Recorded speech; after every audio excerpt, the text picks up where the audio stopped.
Jadi makin susah, makin sulit, makin banyak ujian yang bertubi-tubi, itu artinya memang semakin dekat dengan yusr, kemudahan.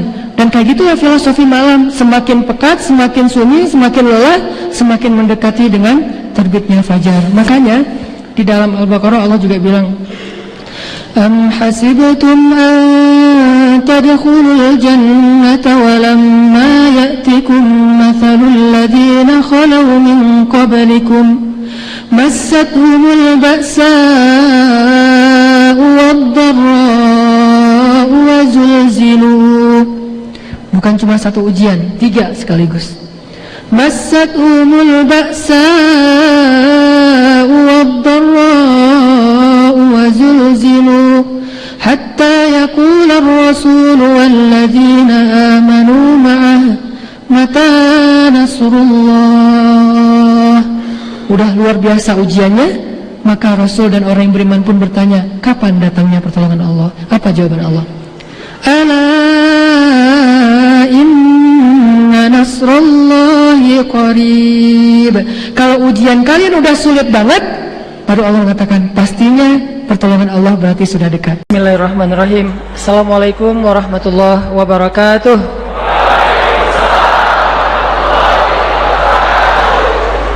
Sehat semuanya? Masih betah? Sendiri? Kalau hujan-hujan gini jadi makin nelangsa ya, menjadi jomblo. Jadi jomblo tuh enaknya kalau musim panas. Kalau musim hujan pasti ngerasa, aduh, ngelihat teman-teman yang lain pulangnya kuliah cepet-cepetan, pulang kerja cepet-cepetan. Kenapa kita malah betah di kantor, betah di kampus, nggak ada yang nungguin soalnya. Jadi saya juga kalau taklim pengen cepat pulang, banyak yang nungguin, istri dan anak-anak. Jadi kalau yang betah itikafnya lama dari maghrib, isya sampai subuh, pasti jomblo. Kalau udah nikah kok masih itikaf, ada masalah kayaknya di rumah ya. Baik, bismillahirrahmanirrahim. Alhamdulillahirabbil alamin, wassalatu wassalamu ala asyrafil anbiya'i wal mursalin wa ala alihi wa sahbihi ajmain. Teman-teman yang dirahmati Allah Subhanahu wa taala, hari ini kita akan bahas satu ayat. 2 ayat, ding. Coba teman-teman buka surat Al-Insyirah atau surat Asy-Syarah.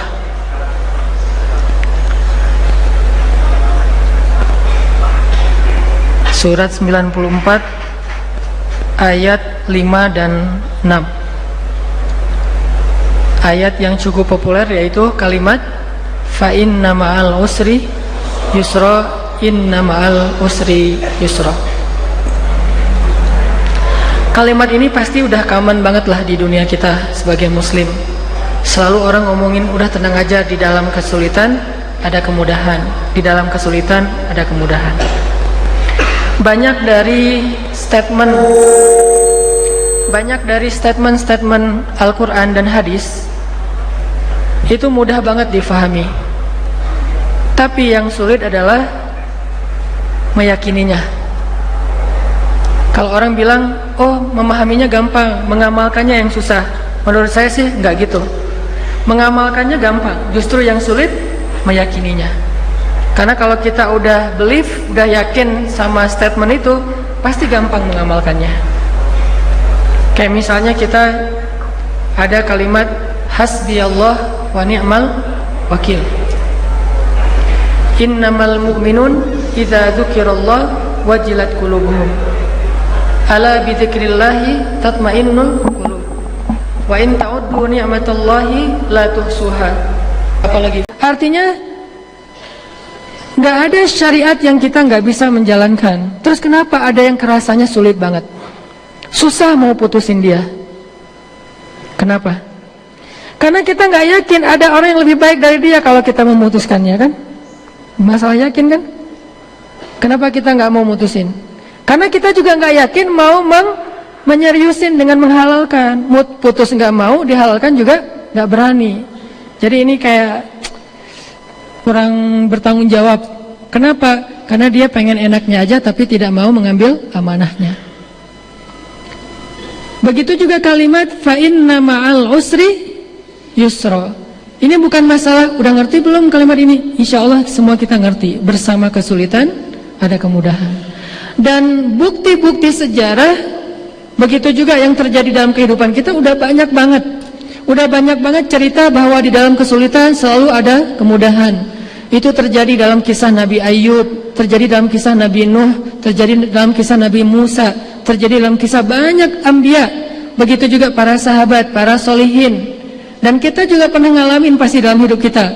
Oh ternyata gara-gara saya nggak lulus mata kuliah itu, akhirnya saya jadi ahli justru di mata kuliah itu. Gara-gara saya kemarin judul skripsinya ditolak, akhirnya saya nemuin satu judul skripsi lagi yang mungkin lebih bermanfaat kelak di masa depan saya. Artinya kita udah tahu bahwa fa inna ma'al usri yusra itu memang ada. Tapi masalahnya kita yakin gak? Apakah ketika kita ngalamin satu masalah, satu kesulitan, satu musibah, kita langsung ingat ayat ini? Begitu misalnya hilang handphone, wah fa inna ma'al usri yusra. Bersama hilang handphone nemu calon. Pasti ada kisah kayak gitu. Nggak mungkin, itu bukan cuma cerita sinetron ya. Ada lah yang kayak gitu-gitu. Gara-gara nggak keterima di salah satu kampus, akhirnya sekampus dengan si dia. Kan bisa aja kayak gitu, sefakultas sama si dia. Ya saya kayak gitu. Dulu pengen jadi dokter, tapi karena nilai eksat saya jelek, akhirnya saya ke Al-Azhar. Di Al-Azhar ketemulah dengan ayat-ayat cinta.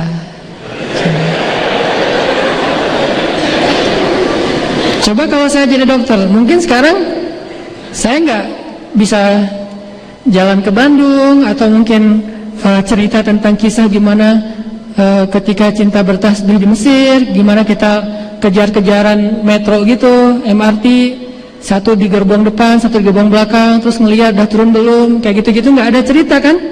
Ada sih mungkin cerita lain yang kita nggak tahu. Cuman ada kisah-kisah bahwa di dalam kesulitan itu ada kemudahan.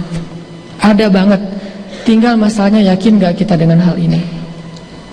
Yakin nggak bahwa sebuah kesulitan itu kalau kita yakin kepada Allah itu emang kemudahan sejatinya. Cuman kita memberi judulnya itu sulit.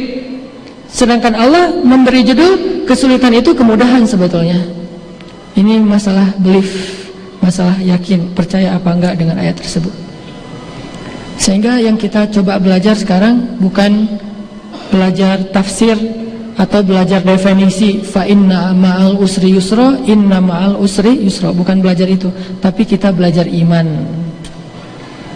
Membaca Al-Quran bukan cuma belajar memaknai, tapi belajar yakin. Bahkan sebelum memaknai secara lebih dalam, yakin dulu.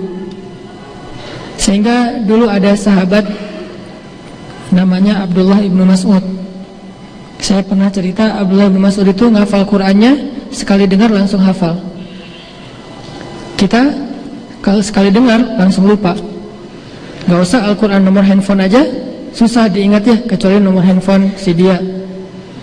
Lagi-lagi pernah lupa akun mantan? Lupa? Saya juga udah lupa. Nah, artinya Abdullah bin Mas'ud itu hafalannya luar biasa. Sekali dengar langsung hafal. Kalau sekali dengar langsung hafal Alif Lam Mim itu wajar. Alif Lam Ra. Ustaz, saya udah hafal. Alif Lam Ra.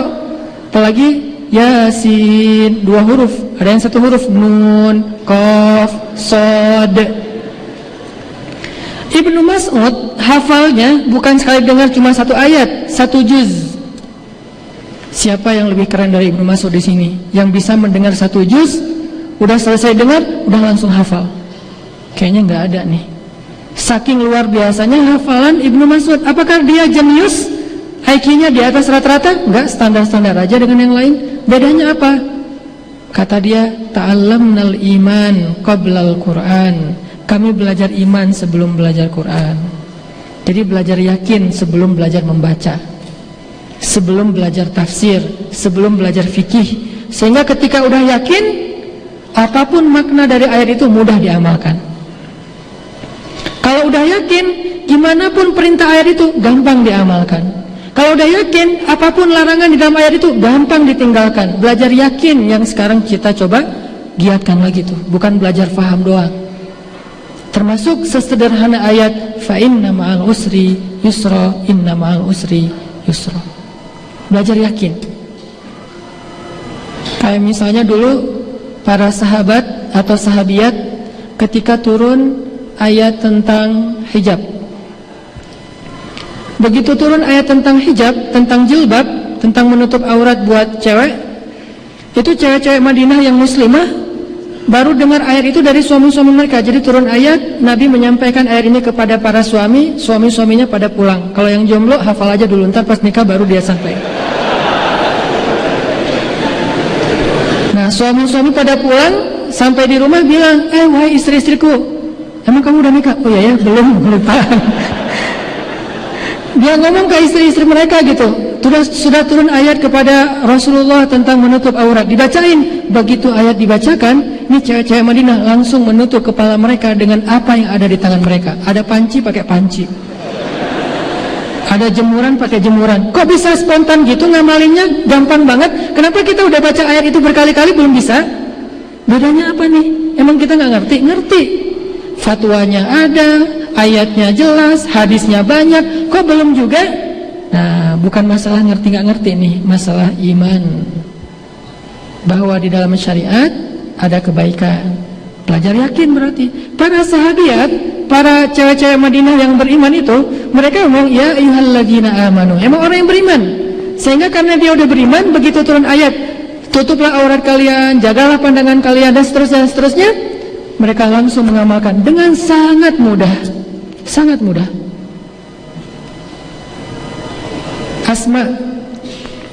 Asma kakaknya ya salah satu di antara keluarga Aisyah, ketika turun perintah berhijrah, kakaknya Aisyah, anaknya Abu Bakar, ketika turun perintah berhijrah, maka Asma langsung mempersiapkan segala bekalnya Rasulullah SAW. Gak banyak nanya, kenapa sih harus hijrah segala, ribet banget sih hidup. Kan Mekah itu kota kita sendiri, kenapa ini harus pindah-pindah jauh-jauh ke Madinah? Mereka gak banyak tanya, kenapa? Kenapa mudah banget mengamalkan Islam di zaman itu? Karena mereka udah belajar yakin 13 tahun di Mekah. Belajar yakin. Kalau bahasa agamanya belajar iman. Ini yang teman-teman kita coba belajar. Belajar yakin ini bukan cuma dengar wawasan di dalam taklim. Kalau duduk dalam majelis taklim ini namanya taskif. Taskif itu nambah wawasan. Nggak semua wawasan itu bisa nambah iman. Makanya para ulama mengatakan yang disebut dengan ilmu yang menambah iman. Kalau wawasan yang menambah pengetahuan. Bisa aja pengetahuannya banyak tapi iman nggak bertambah. Bisa banget tuh. Kalau untuk wawasan doang, kita cukup otodidak, dengar YouTube, dengar booster di Instagram, baca buku, baca Google, bisa nambah wawasan. Tapi nambah iman ada trik-triknya. Gimana caranya kita bisa yakin banget dengan satu ayat sehingga mengamalkan ayat itu menjadi mudah. Fa inna ma'al usri yusra, inna ma'al usri yusra. Kayak misalnya ada ayat وَلَنَبْلُوَنَّكُمْ بِشَيْءٍ مِّنَ الْخَوْفِ وَالْجُوعِ وَنَقْصٍ مِّنَ الْأَمْوَالِ وَالْأَنفُسِ وَالثَّمَرَاتِ وَبَشِّرِ الصَّابِرِينَ. Kalimat itu aja, gak usah panjang-panjang deh. Kalau nggak sanggup hafal satu ayat, ujungnya aja وَبَشِّرِ الصَّابِرِينَ وَبَشِّرِ الصَّابِرِينَ الَّذِينَ إِذَا أَصَابَتْهُمْ مُصِيبَةٌ قَالُوا إِنَّا لِلَّهِ وَإِنَّا إِلَيْهِ رَاجِعُونَ. Sampaikan berita gembira kepada orang sabar. Nah, kalau kita udah yakin dengan kalimat وَبَشِّرِ الصَّابِرِينَ, sampaikan berita gembira kepada orang sabar, kenapa lagi kita masih nanya sabar-sabar sampai kapan? Pertanyaan itu karena kita belum yakin. Sabar-sabar, emang gampang sabar? Sebetulnya gampang kalau kita yakin. Masalahnya gimana belajar yakin bahwa sabar itu memang berita gembira. Pertolongan Allah itu emang datangnya lewat sholat dan sabar. Jadi kita teman-teman, yuk dalam majelis-majelis ilmu itu jangan hanya mencari wawasan. Materi yang Ustaz sampaikan saya udah tahu. Ya memang. Kalau teman-teman mencari materi yang teman-teman belum tahu, kayaknya dengan kapasitas saya yang terbatas susah dapat sesuatu yang baru. Ilmu saya pas-pasan. Mungkin teman-teman harus belajar ke profesor.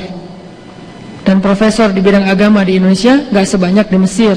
Kalau kita dengar taklim di Mesir, itu yang nyampein tuh rata-rata profesor senior. Emang ilmunya luar biasa. Kita mencatat tuh, dulu kan belum ada handphone ya, masa-masa tahun 2000 awal itu belum terlalu common dengan handphone. Jadi kita nyatet sampai pegel gitu nyatetnya. Wawasan. Para sahabat gak semuanya belajar punya wawasan yang luas. Sekelas Bilal, wawasannya gimana? Tapi kenapa Bilal begitu baik dalam menjalankan Islam padahal wawasannya pas-pasan? Karena dia belajar iman. Begitu dia masuk Islam, dia belajar iman. Ahadun ahad, cuma satu kata coba. Satu kata itu bisa membuat hidup dia berubah drastis. Belajar iman, cuma satu kata. Makanya dulu di zaman tabi'in itu generasi keberapa teman-teman? Generasi kedua setelah sahabat. Ada cerita lucu nih di zaman tabi'in. Ada seorang sahabat, ada seorang tabi'in baru masuk Islam, orang Badui. Terus udah selesai masuk Islam, dia diajak naik haji, berangkat ke Mekah. Udah selesai semua rangkaian ibadah haji, dia ngelihat di dalam Masjidil Haram ada kajian, ada taklim. Waktu itu ustadznya selebgram, namanya Abdullah ibnu Abbas. Followersnya udah banyak lah. Abdullah ibnu Abbas ini sahabat yang kata Nabi hibrul ummah, tintanya umat. Artinya semua ilmu umat Islam tintanya dari dia, Abdullah ibnu Abbas.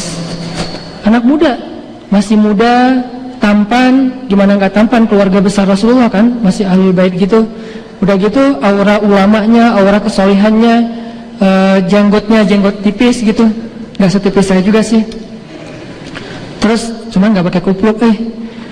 Nah ini Ibnu Abbas lagi taklim di Masjidil Haram. Ditanya sama laki-laki Badui tadi, itu siapa? Kata temannya, itu sahabat Nabi namanya Abdullah bin Abbas. Oh, lagi ngapain mereka? Lagi taklim. Akhirnya dia penasaran, kepo, datang hadir dalam majelis ilmu. Pas dia datang, ternyata taklimnya udah selesai, tinggal doa penutup udah selesai. Salaman satu persatu, paling belakang dia datang, salaman. Udah selesai salaman, dia lupa dengan nama yang tadi disebutin. Tadi namanya siapa ya? Namanya juga orang Badui. Badui itu kalau kita orang kampung banget lah, orang pelosok. Dia lupa. Akhirnya dia cuma ngomong gini, bro, gitu. Manggilnya bro. Kalau bahasa Arabnya akhi. Jadi manggil Ibnu Abbas akhi, padahal itu ulama kan harusnya manggil sayyidi atau syekh atau maulana, tapi manggilnya akhi. Bro, gitu. Ibnu Abbas senyum, ada apa? Saya baru masuk Islam. Ajarkan saya tentang Islam supaya saya bisa taat sama Allah. Oh, ya udah, duduk dulu sebentar, duduk. Mau nggak saya bacakan ayat Al-Quran kepada kamu? Dia nanya, Al-Quran itu apa? Dia nggak tahu Al-Quran. Al-Quran itu firman Allah. Oh, ada juga gitu-gituan ya di dalam Islam, kata dia. Ada. Oh ya udah deh, bacain aja. Dibacalah satu ayat oleh Ibnu Abbas. Dibacain ayat tentang sedekah. Baru dibaca selesai satu ayat sedekah, dia langsung stop. Hasbuk, hasbuk. Assalamualaikum, waalaikumsalam. Pulang dia. Cuma dengan satu ayat. Dia pulang ke kampungnya, dia keluarkan hartanya sedekah aja selama setahun. Setiap hari sedekah, sedekah, sedekah, sedekah. Kenapa di ayat itu dikatakan sedekah itu akan melipat gandakan harta? Cuman itu doang modal dia. Oh, berarti kalau mau lipat ganda harta bukan dagang, tapi sedekah. Dan dia believe. Kalau kita kan berlogika rumitnya. Kalau dia saking polosnya, nggak pakai logika yang rumit, pakainya iman. Oh, berarti ada cara yang lebih jitu lagi buat jadi orang kaya, bukan berdagang, tapi sedekah. Tapi dia tetap berdagang, cuman sedekahnya rajin. Setiap hari sedekah-sedekah, makin kaya raya. Oh, bener banget nih, harus ketemu lagi nih sama orang itu. Haji lagi tahun depan, ketemu lagi. Nah, sekarang dia udah hafal namanya. Ya Syekh Abdullah, udah kenalan, udah ta'arufan, udah selesai gitu. Nanya, boleh saya ajarin lagi tentang Islam? Kata Abdullah, mau saya lanjutkan ayatnya? Masih ada kelanjutan ayatnya. Dia nggak tahu kalau ayat itu masih ada kelanjutan. Dibacain lagi ayat. Tentang apa? Ayat tentang puasa. Assalamualaikum, waalaikumsalam, pulang. Setiap 2 hari sekali dia puasa. Puasa Daud. Puasa aja. Balik lagi, dibacain ayat tentang akidah, tentang kebesaran Allah, tentang akhirat, tentang kematian, tentang kiamat. Akhirnya dia salaman, pulang meninggal. Coba lihat, semudah itu mengamalkan Islam, bukan karena dia punya wawasan yang luas, bukan karena dia seorang ilmuwan yang luar biasa, bukan ulama, tapi karena dia yakin. Satu ayat dia yakin, langsung amalkan. Satu ayat dia yakin, langsung amalkan. Belajar yakin. Ini yang kita coba tanamkan dalam diri kita. Setiap kita hadir dalam majelis ilmu, saya pengen dapat yakin nih. Dan gak bisa sekali kalau belajar yakin. Mungkin ayat yang sama harus berulang kali kita dengar, harus berulang kali kita resapi, kita hayati, baru muncul yakin dalam hati kita. Kalau hanya sekali, oh saya udah tahu, besok yang kemarin lagi, padahal saya udah tahu, berarti cari wawasan. Kalau kita mendengar materi yang sama atau dengan tema yang sama walaupun materinya agak sedikit berbeda, berarti kita masih belum kuat yakin dalam bab itu, sehingga kita dengerin lagi sampai benar-benar yakin. Termasuk fa inna ma'al usri yusra, inna ma'al usri yusra. Salah satu di antara kisah Al-Quran yang cukup panjang dan jelas gimana benarnya kalimat fa inna ma'al usri yusra itu adalah kisah Yusuf alaihissalam. Teman-teman kalau misalnya penasaran, nanti di rumah coba deh ulang-ulang surat Yusuf. Memang suratnya agak panjang, makanya baca mungkin beberapa minggu, 1 hari dapat 1 halaman, dihayati dengan terjemah pastinya. Nanti teman-teman akan mengerti, ternyata benar ya, dalam kisah Yusuf kaidah fa inna ma'al usri yusra, inna ma'al usri yusra itu berlaku banget dalam kisah Yusuf. Dan kalau kita membaca kisah Yusuf sampai tuntas, kesimpulannya kita akan mengatakan, untung juga dulu Yusuf dilemparkan ke dalam sumur. Kalau dia nggak dilemparkan ke dalam sumur oleh kakak-kakaknya, mungkin selamanya dia hanya menjadi orang biasa di kampungnya. Tapi dengan asbab dia dimusuhi oleh kakak-kakaknya yang dengki, lalu dilemparkan ke dalam sumur yang dangkal, cuman untuk anak kecil susah naik ke atas, ditemukan oleh musafir, dijadikan budak, diperjualbelikan, masuk ke istana. Terus ada fitnah cewek di istana, masuk lagi ke dalam penjara. Oh, untung dulu dia difitnah oleh cewek itu, sehingga dia masuk ke dalam penjara. Kenapa? Justru di dalam penjara dia menunjukkan sebuah keahlian yang kemudian nanti buat dia naik, buat dia melejit manggung, eksis. Apa keahliannya? Mentafsirkan mimpi. Di dalam penjara ada sesama napi itu yang namanya juga sesama napi curhat gitu. Gua semalam mimpi aneh banget mimpinya. Disebutin mimpinya. Nabi Yusuf mentafsirkan mimpi itu, dan ternyata mimpi tersebut jadi kenyataan. Sehingga gara-gara Yusuf pernah menafsirkan mimpi dan jadi kenyataan, begitu raja bermimpi, maka raja itu memanggil Yusuf. Wahai Yusuf, saya dengar kamu itu jago menafsirkan mimpi, coba tafsirkan mimpi saya. Semua orang-orang ahli hikmah nggak bisa menafsirkan mimpi raja. Nabi Yusuf menafsirkannya dan sangat logis. Sehingga akhirnya setelah mimpi itu terbukti benar seperti tafsir Yusuf, Yusuf pun diberikan jabatan sebagai Menteri Kesejahteraan Masyarakat atau Menteri Ekonomi kalau sekarang. Dan dengan potensi itu Yusuf menunjukkan keahliannya, meningkatkan kesejahteraan orang-orang Mesir, akhirnya naik lagi sampai menjadi raja. Berawal dari apa teman-teman? Berawal dari dilemparkan ke dalam sumur. Berlanjut dengan difitnah sehingga masuk penjara. Fa inna ma'al usri yusra, inna ma'al usri yusra, 2 kali. Setiap ada kesulitan, maka kesulitan itu membawa kita kepada kemudahan. Kesulitan, kemudahan, kesulitan, kemudahan, dan itu pasangan, gak bisa dipisahkan. Sebagaimana pasangan antara malam dan siang. Kayak misalnya Nabi bilang gini, ini ada hubungannya dengan fa inna ma'al usri yusra. Malam itu ada beberapa potongan. Ketika potongan malam itu sudah semakin larut, sudah semakin pekat, sudah semakin hening, sudah semakin sunyi, maka berarti malam itu mendekati waktu fajar. Makin sunyi berarti sudah mendekati waktu ayam berkokok, sudah mendekati waktu matahari terbit. Kalau masih ramai berarti baru maghrib. Maghrib kan ramai nih, riuh, orang baru pulang kerja segala macam. Isya orang keluar untuk ngopi bareng teman-teman, bareng keluarga, makan, cari jagung bakar. Isya jam 10 mulai pulang dari jalan-jalan keluarga.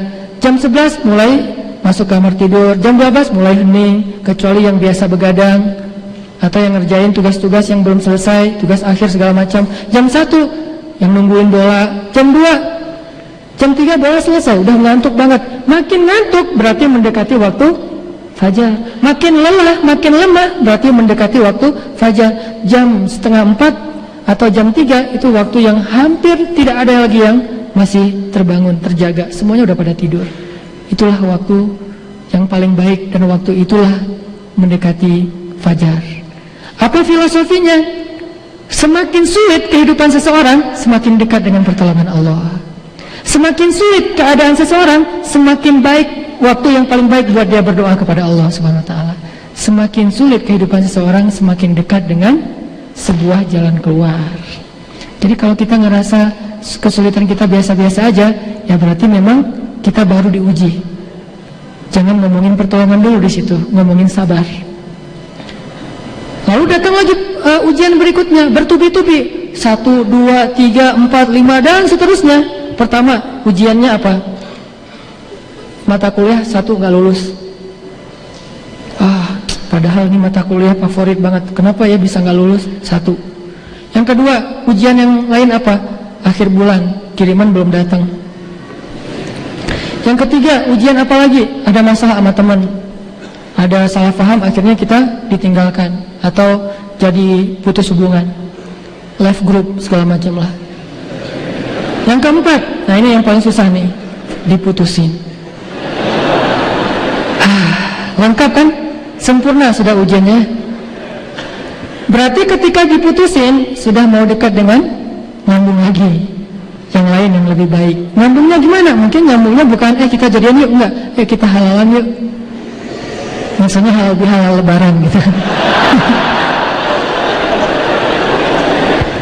Jadi makin susah, makin sulit, makin banyak ujian yang bertubi-tubi, itu artinya memang semakin dekat dengan yusr, kemudahan.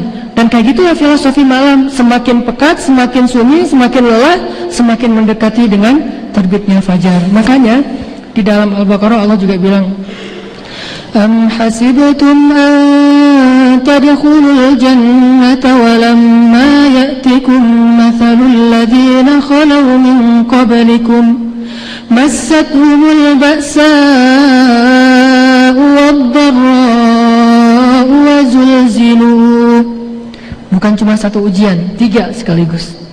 Massathumul ba'sa'u wad-dharra'u wa zulzilu hatta yaqula ar-rasul walladzina amanu ma'ah mata nasrullah. Udah luar biasa ujiannya, maka Rasul dan orang yang beriman pun bertanya, kapan datangnya pertolongan Allah? Apa jawaban Allah? Ala inna nasrullahi qarib. Kalau ujian kalian udah sulit banget, baru Allah mengatakan pastinya pertolongan Allah berarti sudah dekat. Itu maksudnya. Bukan Allah PHP ya, bukan hardcore lah ya. Allah tuh masih tahu bahwa pertolongannya udah dekat. Itu karena Allah tahu bahwa kesulitan kalau sudah semakin berat, memang itulah sunnatullah, pertolongannya sudah dekat. Jadi ini teman-teman yang kita coba belajar yakin. Oh, kenapa ya tahun ini saya ujiannya banyak banget, 1, 2, 3, 4 sampai mungkin kalau kita hitung puluhan. Oh, berarti tahun depan sebentar lagi Allah akan mendatangkan kejutan yang luar biasa dalam kehidupan kita. Syaratnya cuma 1, wa basyiris sabirin. Sabar, baru dapat berita gembira, surprise. Kalau nggak sabar, udah rugi dengan musibah, rugi juga nggak dapat apa-apa setelahnya. Kita nggak punya pilihan sebetulnya dalam sunnatullah, karena Allah yang menjadikan kehidupan kita seperti itu. Sebagaimana kita nggak bisa memilih antara siang dan malam. Pengen siang aja, susah. Masa kita mau kejar-kejaran matahari lewat naik pesawat, menghindari matahari kan susah juga ya. Nggak bisa kita menghindari malam. Bentar lagi udah mau maghrib, matahari jangan terbenam dulu dong, gua belum selesai nih urusan sama yang ini dan segala macam. Nggak bisa. Itu sunnatullah. Begitu juga dengan ujian dan pertolongan. Itu sama dengan siklus. Tetapi makin sulit ujian, makin dekat dengan pertolongan. Begitu juga dengan kenikmatan. Kenikmatan semakin benderang, semakin nyaman, semakin dekat dengan masa diuji oleh Allah Subhanahu wa taala. Jadi teman-teman yang dirahmati Allah, bisa enggak kita belajar meyakini hal ini? Fa inna ma'al usri yusra. Sehingga ketika dikasih ujian oleh Allah, kita hitung 1.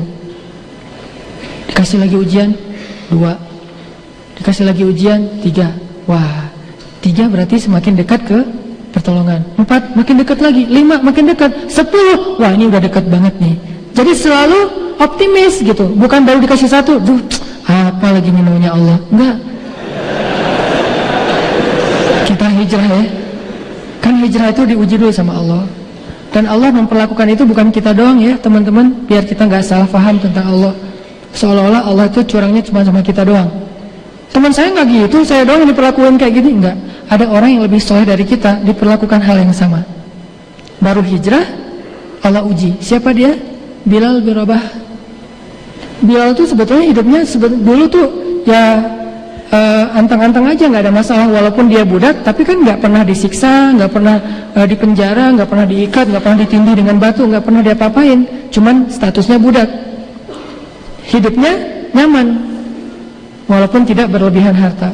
Begitu masuk Islam, ketahuan pula, ini Allah yang mentakdirkan ketahuan nih sebagai ujian buat dia. Dia lagi sholat, ketahuan sama Umayyah bin Khalaf, ditangkap, diikat, disiksa, dicambuk dengan cambuk yang ujungnya tuh kayak kail gitu, sampai nyobek kulit dan daging, kelihatan tulang punggungnya. Wah, dicambuk berhari-hari, berminggu-minggu. Berarti ada yang lebih soleh dari kita pun Allah menggunakan sunnah yang sama untuk melihat keimanannya itu benar atau hanya basa-basi. Siapa kita untuk merasa Allah harusnya langsung ngasih kita apresiasi? Toh masa lalu kita itu harusnya menjadi tebusan masa sekarang untuk masa lalu kita. Oh, kalau dulu saya banyak dosa, berarti sekarang saya harus siap-siap dengan ujian lebih banyak. Walaupun kenyataannya Allah tidak pernah memberikan kepada kita ujian melebihi dari hak kita. Ujian yang kita udah dapetin itu teman-teman udah didiskon sama Allah. Itu yang kita belajar husnuzon. Gimanapun beratnya ujian kita, itu hasil diskon Allah tuh. Kalau nggak didiskon sama Allah, harusnya kita dapat ujian lebih berat dari itu. Kenapa? Karena kita layak mendapatkan musibah sebesar itu akan dosa-dosa kita di masa lalu. Kenapa cuma segitu? Karena Allah diskon. Dosanya 10, ujiannya 1. Kan kita buat dosa itu setiap hari dulu ya. Minimal apa? Ninggalin sholat. Setiap hari ninggalin sholat. Berapa lama? Bertahun-tahun. Berarti harusnya setiap hari diuji bertahun-tahun. Tapi enggak. Cuma dikasih ujian sedikit. Berarti ujian yang kita dapetin sekarang teman-teman, itu hasil diskon Allah untuk menggugurkan dosa-dosa kita di masa yang lalu, sekaligus untuk mengangkat derajat kita jika kita bersabar. Sehingga ketika diuji sama Allah, nggak langsung suuzon, perasaan dulu sebelum hijrah nggak gini-gini amat, kenapa setelah hijrah malah jadi banyak masalah, jadi bertubi-tubi, jadi hidupnya nggak nyaman lagi. Enggak. Kita dulu tidak paham, ternyata dulu kita berbuat dosa siang dan malam, itu adalah musibah paling besar dalam hidup kita. Kalau Allah wafatkan kita waktu itu, pasti kita akan jadi orang yang rugi selama-lamanya di akhirat. Udah maghrib? Ya. Jadi teman-teman, kesimpulan untuk sesi pertama ini adalah, yuk kita belajar yakin. Bukan belajar faham aja, tapi belajar yakin. Fa inna ma'al usri yusra, inna ma'al usri yusra. Gimana caranya? InsyaAllah nanti kita lanjutkan setelah sholat maghrib. Barakallahu li wa lakum. Kawan yang dirahmati Allah Subhanahu wa taala, tadi kita membahas belajar yakin terhadap kepada statement Al-Quran ataupun hadis, diantaranya kalimat fa inna ma'al usri yusra. bahwa bersama kesulitan itu ada kemudahan, dan bersama kesulitan itu ada kemudahan. Dan Allah menggunakan istilah bersama memang artinya satu paket. Ini kita belajar yakin, satu paket. Kadang kemudahan itu datangnya barengan, kadang kemudahan itu datangnya belakangan, tapi yang pasti kemudahan selalu ada bersama kesulitan. Itu satu paket. Kalau kita yakin paket ini, kayak misalnya kita buka kado nih, kita yakin di dalamnya itu ada hadiah, walaupun bungkusnya berlapis-lapis ya. Karena ada suka yang iseng, pertama buka bungkus kado yang bagus, udah gitu koran, ujung-ujungnya cincin ya. Nah, karena kita yakin ada paketnya di dalam, ada hadiahnya, gimana pun kesulitan untuk membuka kado itu buat kita bukan sesuatu yang berarti, nggak masalah. Malah jadi kayak dianggap seru-seruan gitu, jadi dianggap hari gitu kan ya. Wah ini seru nih, ketawa lagi. Kenapa bisa ketawa pas membuka yang isinya cuma koran baru terakhir ada surprise? Kenapa ketawa? Karena yakin dia itu ada hadiah. Begitu juga ketika kita yakin dalam kesulitan itu ada kemudahan, dalam kesulitan itu ada kebaikan. Sehingga pas ada kesulitan kayak ngeliat bungkusan koran tadi, mungkin agak berat ya kalau harus bisa ketawa pas dikasih musibah ya. Kita udahan aja ya. Kenapa kamu kayak gitu?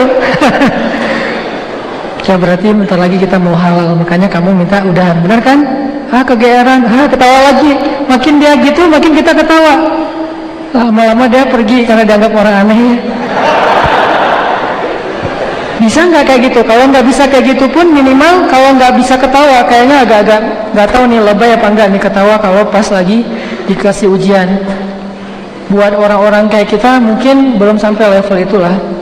Tapi setidaknya di dalam hati kita belajar yakin pas buka kado isinya koran, oh dia lagi uji saya nih. Buka kado isinya koran, buka lagi isinya koran. Kalaupun nggak ketawa seru, minimal yakin buka terus sampai nemu.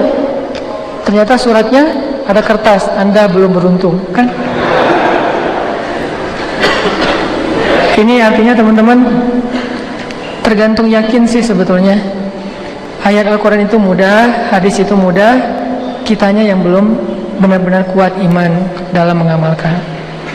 Kayak misalnya ada satu syariat yang kita belum mampu mengamalkan, kita jangan bilang syariat itu nggak benar, bukan.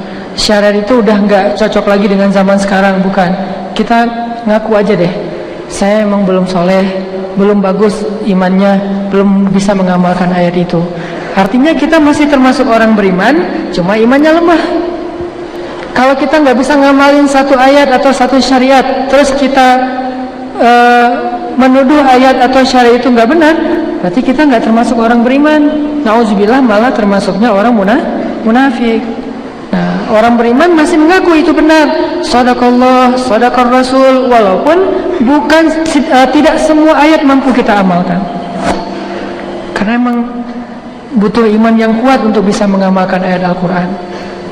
Kenapa ada para sahabat kalau dalam angle perang misalnya, dulu kan ada wamil ya, sehingga ketika ada musuh menyerang kota Madinah, mereka wajib membela negara, yaitu dengan jihad, istilah Islam.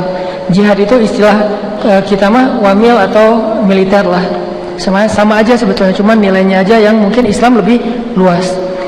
Kenapa ada sahabat ketika ada ayat infiru khifafan wa thiqalan, berlarilah kalian membela agama Allah, membela tanah air kalian dalam keadaan ringan atau dalam keadaan berat. Ada sahabat yang ringan banget berangkat, ada yang mikir-mikir. Apakah yang mikir-mikir ini punya masalah di rumahnya? Enggak. Apakah dia secara fisik sedang sakit atau lemah? Enggak. Masalahnya iman. Ada yang yakin banget siapa yang terbunuh dalam membela negara, membela tanah air, membela agama, maka dia akan masuk surga. Saking yakinnya, ringan berangkatnya. Berkurang yakin, bertambah berat berangkatnya. Bertambah berat langkah kakinya. Gitu juga ke masjid. Kita tahu banget lah ayat-ayat, hadis-hadis tentang ke masjid kan. Ayat tentang ke masjid misalnya Di antara bukanlah beriman itu adalah membuat perairan atau membangun tempat berwudu dan segala macam. Beriman itu adalah mendirikan sholat dan seterusnya. Terus kita tahu hadisnya atau ayatnya innama ya'muru masajidallah, orang yang memakmurkan masjid itu adalah orang yang beriman. Hadisnya, kalau kalian lihat seorang laki-laki mondar-mandir masjid rumah, saksikanlah dia orang yang beriman. Setiap langkah itu menggugurkan dosa, mengangkat derajat. Banyak ayat dan hadis tentang keistimewaan ke masjid. Terus yang udah sama-sama tahu, kenapa ada yang ringan dan yang berat? Lebih simpel lagi, sholat subuh. Mungkin, atau saya yakin kita semua tahu lah fadilah sholat subuh, keistimewaan sholat subuh. Apa keistimewaannya? Satu, sholat subuh itu bacaannya didengar dan disaksikan oleh para malaikat.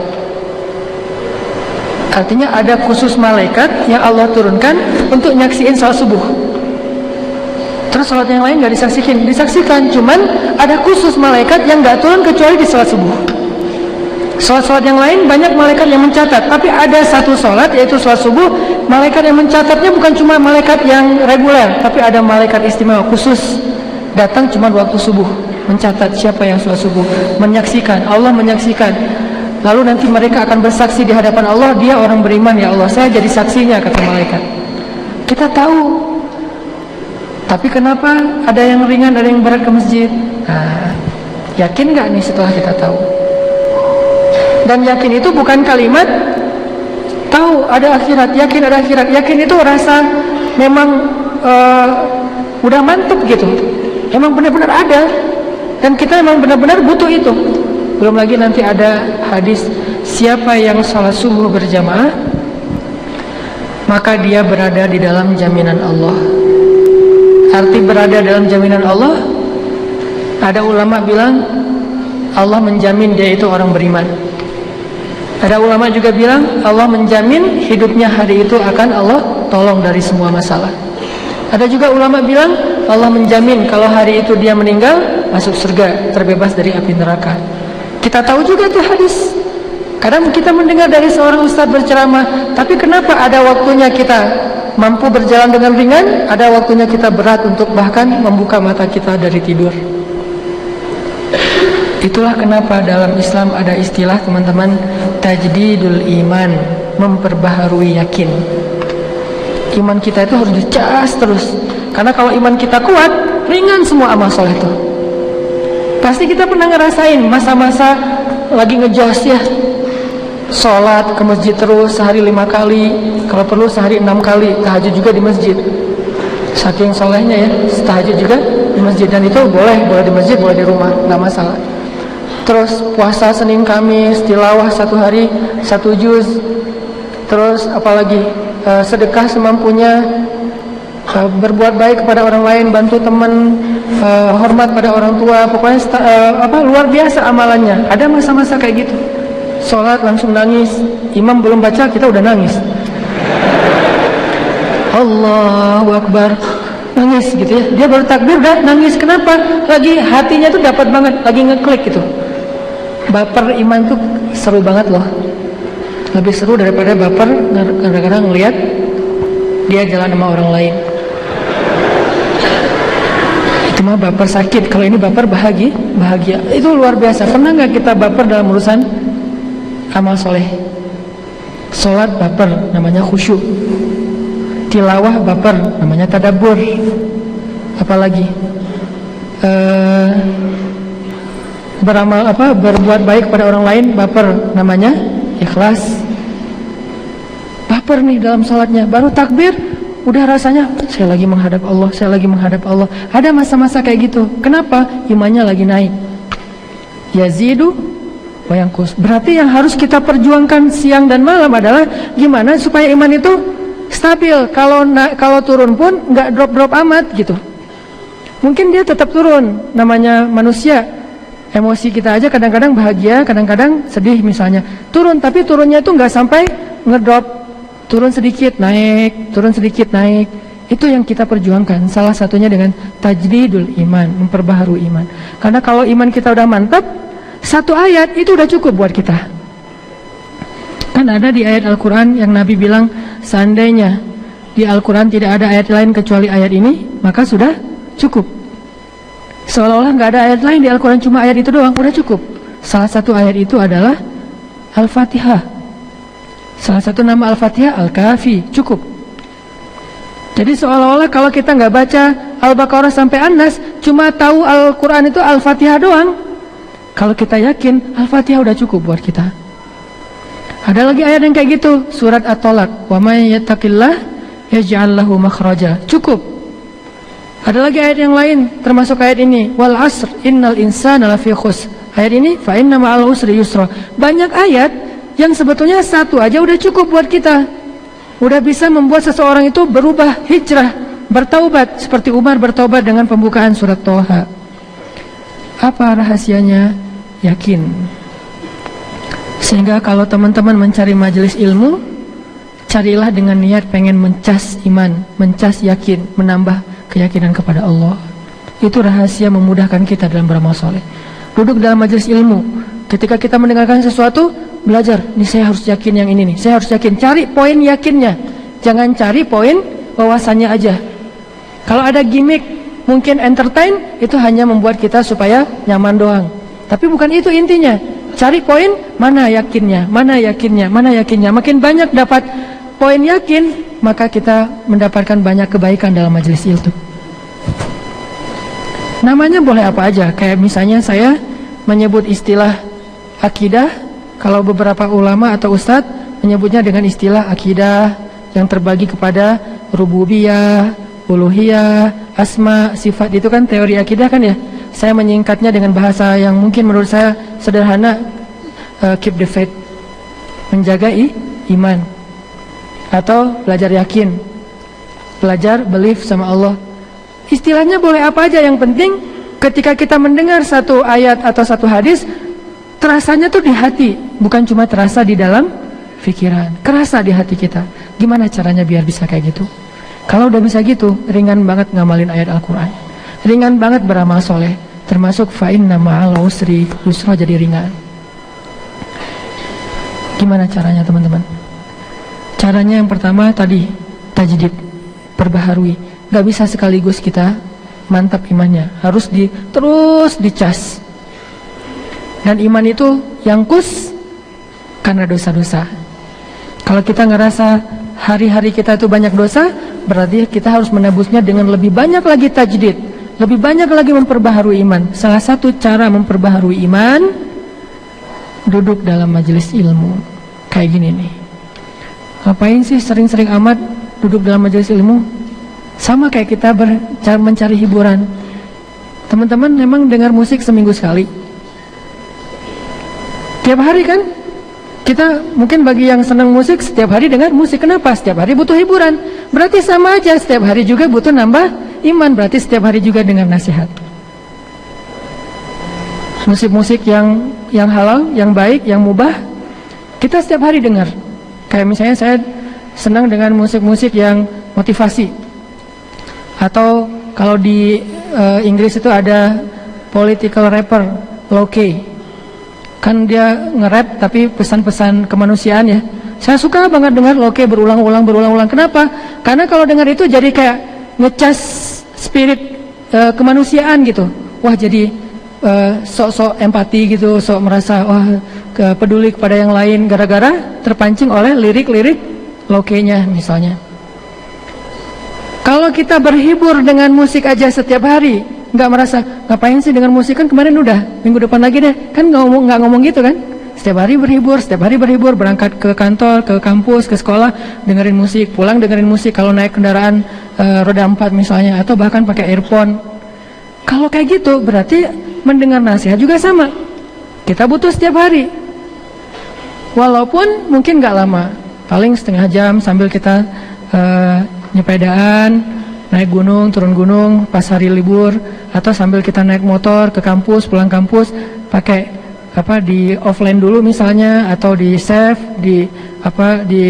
taruh di HP kita playlist, dengerin dari kos-kosan ke kampus, selesai satu tausiah Ustadz Abdul Somad. Lumayan kan dapat ilmu.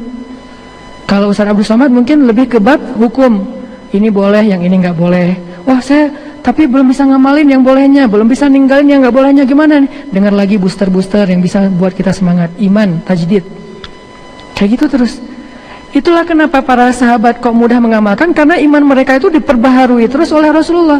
Kalau mereka duduk di samping Nabi, pasti Nabi ngomongin tentang kebesaran Allah. Allah itu, kemana-mana ngomongin tentang Allah, akhirat, Allah, akhirat.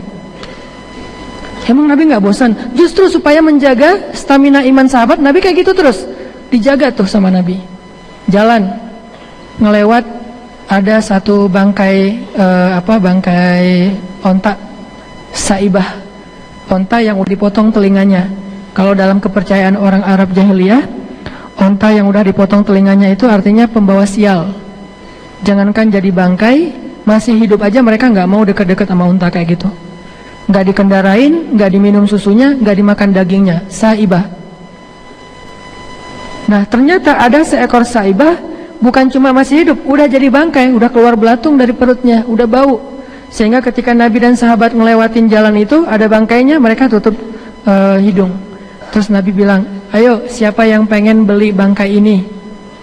Dibawa pulang ke rumah, kata Nabi. Sahabat heran, terus sahabat nanya, ya Rasul, dikasih gratis juga, kita nggak mau bangkai kayak gitu. Jangankan matinya udah jadi bangkai, hidup juga kita nggak mau, saibah soalnya. Apalagi udah mati, apalagi disuruh beli. Saking tidak berharganya bangkai itu. Terus Nabi bilang apa? Sesungguhnya dunia di mata Allah lebih rendah nilainya daripada bangkai ini di mata kalian. Ada analogi. Oh, jadi nambah lagi iman. Jalan lagi nih, Nabi lagi touring sama sahabat. Touring. Makanya saya bilang banyak main, banyak manfaat. Nabi main sama sahabat touring, jalan bareng-bareng, satu kafilah gede, lewatin padang pasir. Padang pasir itu kan kayak kita ke hutan belantara yang gak ada lampu, jadi langit kelihatan jelas terang gitu. Malam itu malam purnama, bulan purnamanya itu sempurna, gede bulannya, warnanya sempurna, tidak ada awan satupun, cerah, bening. Sehingga para sahabat ketika sudah istirahat dari touring, mereka istirahat dulu di sebuah rest area. Lalu mereka tiduran di pasir. Jadi istirahatnya itu bukan cari tahu Sumedang ya. Istirahatnya tiduran di pasir. Tiduran di pasir semuanya pada hening, nggak ada yang bicara sepatah kata pun. Semuanya pada tiduran. Ngapain? Ngelihat bulan. Tidur, bayangin orang tidur jumlahnya ribuan. Tidur semuanya ngelihat bulan sambil istirahat. Tiba-tiba Nabi ngomong, wahai sahabat-sahabat, apakah kalian suka melihat bulan itu? Kata mereka, suka-suka ya Rasulullah. Maka sesungguhnya seperti itulah penduduk surga melihat wajah Allah nanti di dalam surga. Nambah lagi iman. Dicas terus sama Nabi. Ketemu apa aja, Nabi menyampaikan satu nasihat yang bisa ngecas, nambah iman, nambah yakin, nambah dekat sama Allah. Nah kayak ginilah kita dalam hidup harusnya. Kita cas keimanan kita biar yakin. Caranya salah satunya dengan mendengar nasihat. Kalau kita nggak bisa mendengar nasihat setiap hari lewat majelis ilmu, karena emang realitasnya kita punya banyak kesibukan lain, nggak harus setiap hari ikut taklim. Tapi kan sekarang kita hidup di era multimedia yang luar biasa, bisa dengar, bisa nonton, bisa baca, banyak broadcast segala macam. Nah, ini semuanya untuk nambah iman. Tujuannya nambah iman. Kalau ada satu broadcast yang cuma nambah nafsu, gimana nambah nafsu? Nambah nafsu marah sama saudara kita sesama muslim karena saling menghujat, saling menyalahkan. Nah ini nggak usah dibaca, langsung delete aja. Kalau udah sering kayak gitu, mending live group aja deh. Karena kerjaannya debat aja, debat fikih. Yang satu kunut, yang satu nggak kunut, yang satu ini bid'ah, yang ini nggak bid'ah. Capek. Karena dua-duanya ternyata ada pendapat ulama. Yang ini ulama, yang ini ulama. Tinggal kita mana yang paling kita yakin, ikutin. Yang kita ikutin juga ulama, bukan ngikutin diri sendiri. Cari yang bisa nambah iman, bukan yang nambah emosi. Yang buat kita, wah, habis dapat broadcast langsung sholat 2 rakaat. Broadcast tentang apa? Keutamaan 2 rakaat duha. Habis dapat broadcast langsung bertasbih. Broadcastnya apa? Ada 2 kalimat yang mudah diucapkan tetapi berat di timbangan, dan Allah suka banget sama kalimat itu. Apa? Subhanallahi wa bihamdi, subhanallahil azim. Kan ringan banget tuh. Kita baca nih, wah, subhanallahi wa bihamdi, subhanallahil azim. Enak kan? diingatkan. Makanya teman-teman, kalau kita nggak bisa pun lewat itu, kita punya teman-teman yang soleh yang saling mengingatkan. Sehingga Nabi mengatakan teman yang baik itu adalah teman yang bisa mengingatkan kita kepada Allah Subhanahu Wa Taala. Termasuk teman hidup yang baik itu adalah teman hidup yang bisa mengingatkan kita kepada Allah. Waj'alna lil muttaqina imama. Hening gini Padahal saya baru bahas teman hidup loh. Belum ada harapan ya, masih jauh. Ya udah deh, bulan sabitnya, hilalnya belum tampak. Jadi teman-teman, tips pertama gimana caranya biar kita mudah mengamalkan ayat kayak gini, fa inna ma'al usri yusra. Kita harus dinasehatkan oleh orang lain. Begitu kita ada masalah, udah fa inna ma'al usri yusra, kata teman kita. Makanya kenapa salah satu yang didahulukan dalam mencari pasangan hidup adalah din, agama. Biar kalau kita lagi drop, lagi lemah, lagi labil, dia yang ngingetin kita. Mau cari rezeki nih, cari rezeki yang halal, susah. Ada tawaran, syubhat atau haram, tapi mudah. Mulai pulang ke rumah, mikir, diambil nggak ya, diambil nggak ya, deal nggak ya, deal nggak ya, transaksi nggak ya, transaksi nggak ya, pakai cara itu nggak ya, mikir. Istri kita bilang, kan Allah yang ngasih rezeki. Jadi kalau kita tinggalkan itu, nggak akan hilang rezeki kita, karena sumbernya ada di Allah.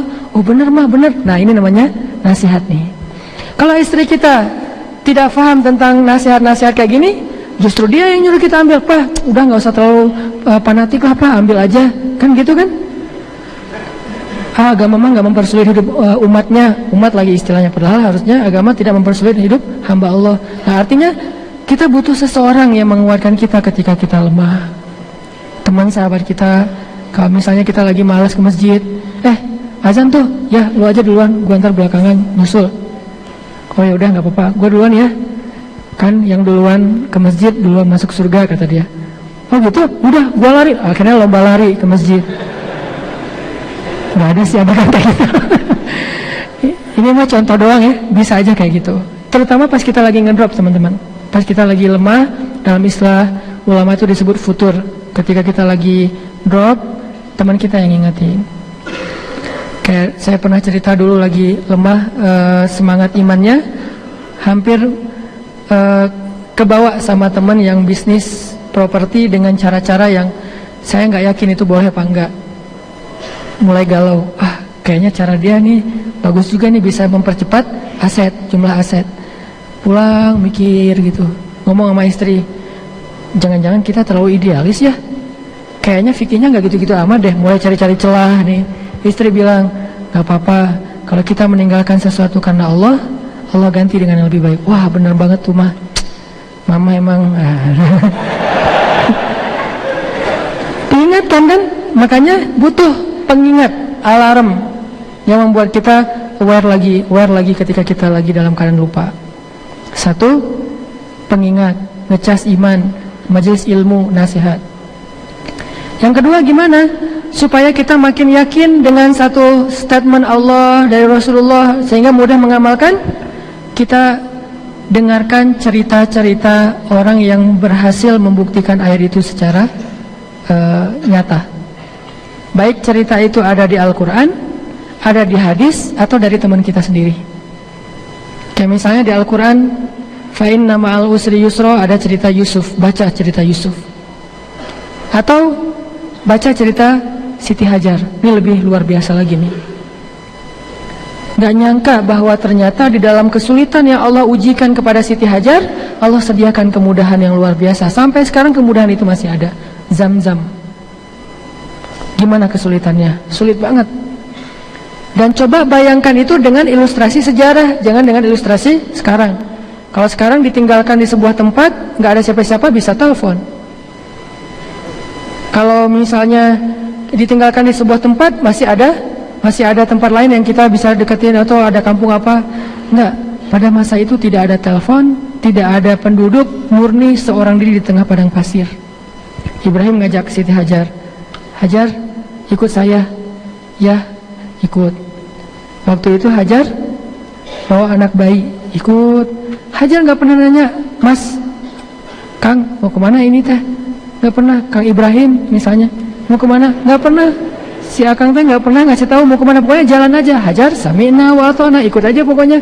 Insya Allah yang namanya Ibrahim, suami yang soleh ini nggak mungkin membawa istrinya kepada kecelakaan, pasti membawa kepada kebaikan. Bawa ikut, jalan kaki lagi tuh dari Palestina ke Mekah. Naik pesawat aja 2 jam, berarti dari Jakarta Surabaya, Jakarta Medan 2 jam jalan kaki. Berhari-hari, berminggu-minggu, sampailah di tengah padang pasir, bahkan padang batu yang tidak ada kehidupan.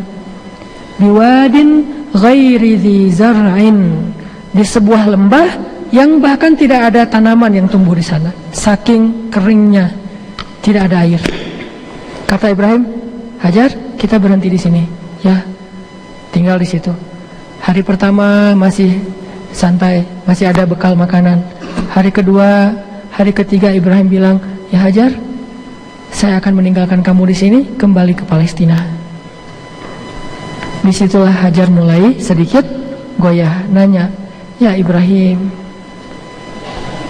kenapa engkau tinggalkan kami di sini? Engkau lihat tidak ada siapa-siapa di sini, tidak ada air, bahkan bagaimana kami bisa hidup, wahai Ibrahim? Sementara anak kita masih kecil, dan seterusnya dan seterusnya. Ibrahim tidak menjawab, langsung pergi. Dipanggil-panggil oleh Hajar, ya Ibrahim, ya Ibrahim. Ibrahim tidak menoleh ke belakang. Tiba-tiba Hajar bertanya, Allahu amaraka bihadza? Ya Ibrahim, Allahkah yang menyuruh kamu melakukan ini? Ibrahim berhenti, tanda ya ini perintah Allah, lalu melanjutkan lagi perjalanan. Kemudian Hajar mengatakan, kalau ini adalah perintah Allah, la yudayyanallahu idzan, maka Allah nggak mungkin mengecewakan kami. Iman. Berangkatlah wahai Ibrahim. Berangkat Ibrahim. Hajar marah? Nggak marah sama sekali. Tahu berapa lama ditinggalkan? 13 tahun. Nggak ada. Ibrahim udah sampai di mana? Udah makan belum? WA gitu, Japri. Hajar, jangan lupa ya sholat, atau jangan lupa ya air tuh diambil dari ujung batu sana segala macam. Nggak ada WA-WAan, nggak ada Japri. Putus kontak selama 13 tahun. Sampai anaknya udah usia 13 tahun kurang lebih, datang lagi Ibrahim. Pas datang lagi Ibrahim, baru beberapa hari, nak, ayah mimpi nih, mimpi apa ya? Nyembelih kamu. Ayah nih nggak bener nih. Udah ninggalin 13 tahun, datang-datang pengen nyembelih. Apakah Ismail ngomong gitu? Nggak sama sekali. Berarti apa? Selama ini 13 tahun, Hajar mendidik Ismail dengan luar biasa, sampai Ismail tidak pernah sama sekali ada sedikit pun kekecewaan kepada ayahnya. Kalau kita pasti udah kecewa banget kan sama ayah kita. Dia bukan ayah saya, Ustadz. Dia mentelantarkan saya dari kecil. Ibrahim 13 tahun, kemudian datang, ayah kita mungkin datang pengen baikan lagi sama kita kan. Maafin ayah ya, mungkin ayah selama ini silap, ayah mau hijrah, mau taubat, pengen balikan sama kita. Kalau Ibrahim datang bukan pengen baikan, pengen nyembelih. Coba. Tapi saking baiknya pendidikan Hajar kepada Ismail, Ismail gak marah. Ismail mengatakan, wahai ayahku yang tercinta, ya abati, bukan ya abi, lebih lembut. Kan bisa panggil ya abi, ya abah. Abah itu bahasa Arab, jadi bahasa Sunda. Ya abi, lebih lembut lagi apa? Ya abati, wahai ayahku tercinta, lakukanlah apa yang Allah perintahkan, maka ayah akan melihat aku menjadi orang yang penyabar. Ismail senyum kepada ayahnya. Ditaruh oleh Ibrahim, ditidurkan, dibaringkan, kemudian ditaruh goloknya di leher Ismail yang udah tajam banget, ditarik dikit udah langsung. Ismail melihat ke arah ayahnya sambil tersenyum mengatakan, wahai ayah, kalau ayah nggak tega, mending ayah tutup aja wajah aku biar nggak kelihatan wajahnya. Ibrahim nutup wajahnya Ismail. Masih belum ditarik, wahai ayah, sampaikan salam aku kepada ibu, bilang aku sayang banget sama ibu. Masih ngomong gitu, tapi jangan sampai ibu tahu ya, khawatir ibu akan sedih. Maka tutuplah tubuh ayah dengan kain supaya nggak bercak darahnya Ismail kena di pakaian Ibrahim. Ditutup. Udah siap mau ditarik. Pas mau ditarik oleh Ibrahim, Allah tahan tangannya Ibrahim. Ya Ibrahim, qad saddaqtar ru'ya. Wahai Ibrahim, engkau telah membenarkan mimpi atau wahyu itu.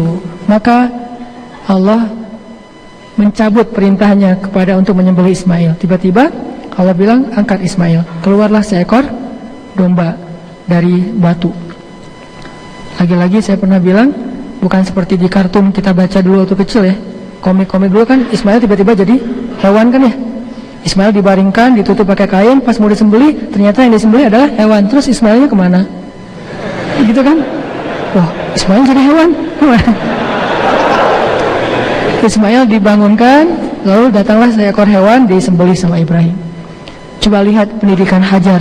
Ini kalau kita imajinasikan sejarah baru kita paham, oh ternyata bisa gitu ya Hajar mendidik Ismail. Seorang diri 13 tahun ditinggalkan, gak punya bekal apa-apa, jauh pula, gak ada kontak sama sekali, SMS satu kata pun gak ada, salam gak ada. Gimana kabarnya hari ini? Gak ada sama sekali, murni ditinggalkan 13 tahun. Tapi anaknya itu baik banget ke orang tuanya. Berarti pendidikan Hajar luar biasa. Kenapa? Karena Hajar yakin sama Allah, berlindungnya ke Allah, bukan bergantung kepada makhluk. Kalau kita bergantungnya ke Allah, gak gampang kecewa sama makhluk. Kenapa kita gampang kecewa sama makhluk? Karena kita terlalu banyak menggantungkan hidup sama orang itu. Sedikit aja kehidupan kita jadi gak nyaman, kita akan jadikan dia sebagai kambing hitam. Kita salahkan dia, kita kecewa sama dia. Tapi kalau kita bergantungnya ke Allah, ke makhluk, justru kita pengennya berbuat baik, bukan mendapatkan kebaikan. Kalau kepada makhluk, kita pengen memberi, bukan diberi. Kalau memberi, gak ada kecewanya. Kecewa gak? Kita mau bantu teman gak mau dibantu. Gua kecewa banget sama dia. Kenapa? Dia gak mau nerima pinjaman duit dari gua. Kan jarang ya, ada yang kayak gitu ya. Kita bantu orang gak mau, kita kecewa. Gak ada cerita kayak gitu, jarang banget lah. Kecuali ini tingkat ihsannya udah luar biasa nih. Ada orang mau kita kasih sedekah, maaf gak apa-apa, saya alhamdulillah udah makan hari ini. Sombong loh, segala macam, ngamuk-ngamuk gara-gara gak mau menerima sedekah. Gak ada. Yang ada gak mau ngasih sedekah, yang memintanya marah-marah. Itu banyak. Akhirnya motornya ditahan, gak boleh lewat di perempatan gitu kan. Kan banyak tuh yang kayak gitu-gitu tuh. Jadi kalau misalnya dengan manusia, mindset kita adalah kita emang pengen berbuat baik sama dia, pengen memberi, susah kecewa sama orang. Tapi kalau kita pengen dapetin sesuatu, gampang banget kecewa sama orang. Makanya kalau kita bergantungnya ke Allah, ke suami itu gak gampang kecewa, ke istri itu gak gampang kecewa. Kenapa? Kita gantungnya ke Allah, tapi pengen berbuat baiknya kepada manusia. Ke istri, ke suami cuma mikirin, hari ini saya harus buat baik apa ya kepada pasangan saya. Hari ini kok saya senyumnya baru beberapa kali doang, hari ini peluknya udah 20 detik belum? Kan minimal 20 detik sehari. Minimal ya. Rata-rata sih 1 jam lah kurang lebih. Jadi gak kemana-mana ya, meluk aja ya jadinya. Gak benar juga sih. Minimal 20 detik. Kita tanya, hari ini saya udah bantu dia belum ya? Hari ini saya udah maafin dia belum ya? Hari ini apa yang bisa kita kasih kepada orang itu? Emang gak gampang sih. Makanya kita belajar nih, belajar memperbaharui dari hal-hal kecil dulu deh. Dan dari orang-orang terdekat dulu, karena mereka lebih berhak dapat kebaikan kita. Ibu, kalau kita bergantung kepada ibu, kita akan gampang kecewa sama ibu kita. Tapi kalau kita niatnya emang pengen pengen berbuat baik kepada ibu, gimana kita akan kecewa? Orang kita pengen berbuat baik kepada ibu kita, Mak, dipijit ya? Enggak, mama enggak capek. Ya udah, aku ambilin air hangatnya. Enggak, barusan minum. Apalagi cari terus apa yang bisa kita lakukan untuk ibu kita. Gimana mau kecewa? Tapi kalau kita berharap ibu kita harus gini, gampang banget tuh kecewanya. Dan itulah Hajar, simbol dari tauhid. Hajar bergantung kepada Allah, tapi pengen berbakti kepada suami. Makanya ketika ada masalah ketidaknyamanan sedikit karena suami, dia nggak gampang kecewa sama suaminya, karena itu perintah Allah. Allahu amaraka bihadza, Allah yang nyuruh kamu melakukan ini wahai Ibrahim. Ya sudah, la yudayyanallahu idzan. Kalau gitu Allah nggak akan ngecewain kami. Tinggal ternyata Allah kasih ujian penutup. Kan tadi saya katakan makin sulit berarti makin dekat dengan pertolongan. Apa kesulitan terakhir? Nggak punya air, lari-lari antara 2 bukit, Safa dan Marwah. Anaknya nangis-nangis, takut kehabisan, dehidrasi, kehabisan air, akhirnya meninggal. Wah, panik nih, makin panik. Saking paniknya, coba bayangin saking paniknya Hajar mondar-mandir di bukit yang sama. Itu menunjukkan dia panik banget tuh. Kalau udah tahu nggak ada air, ngapain ke situ lagi kan ya?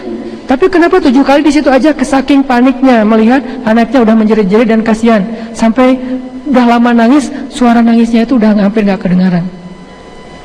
Berarti udah mau dekat dengan pertolongan. lari. Akhirnya suara Ismail sudah tidak terdengar sama sekali. Jangan-jangan dalam pikiran Hajar langsung lari ke arah Ismail. Anakku. Pas sudah deket, ngelihat seorang laki-laki dengan jubah putih segala macam, pakai jaket putih, ada tulisan shiftnya.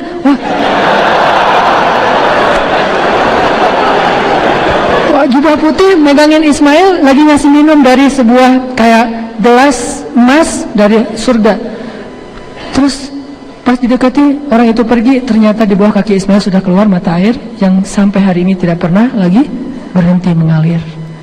Maka teman-teman belajar dari sejarah-sejarah itu, belajar dari pengalaman orang-orang untuk nambah iman, sehingga kita yakin benar emang fa inna ma'al usri yusra, inna ma'al usri yusra. Ya, banyak hal yang kita pengen belajar malam ini, tapi karena waktu kita terbatas, cuman sampai sholat isya, makanya dimulai dari jam 5 tadi. Insyaallah setiap pekan kita coba terus tajdid, perbaharui iman kita. Saya tidak menjanjikan nambah wawasan, tapi saya berusaha untuk sama-sama, saya juga termasuk lagi belajar, yuk kita kuatkan lagi iman kita kepada Allah. Karena kalau iman kuat, baru mudah beramal soleh. Kalau iman lemah, amal paling ringan pun jadi berat. Baca satu ayat aja tuh berat banget kalau iman lemah, tapi baca satu juz ringan kalau iman lagi kuat. Barakallahu li wa lakum. Wassalamualaikum warahmatullahi wabarakatuh.